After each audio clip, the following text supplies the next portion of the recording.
salaamaaleykum wa rahmatullah mbokk yi maa ngi leen di nuyu di leen ziyaara di rafetlu seen teewaay fii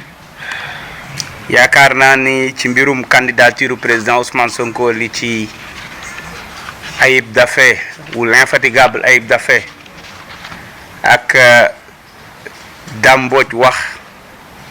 waxeesul lu ko ëpp dañuy door suñu kàddu rek ci jaale mouvement bi nga xam ne dafa bokk ci ñun jaale suñu bopp mi magi Pastéef ngeen xam ne seen secrétaire général ginnaaw bi mu jógee ci benn activité wu magi Pastéef doon ñibbi ca Kër Massar ay agresseur dañu ko dogaale ba mujj ci ñàkk bakkanam kon nag li muy wund rek mooy force de l'ordre yi ñu war a utiliser pour sécuriser population yi fépp ci Sénégal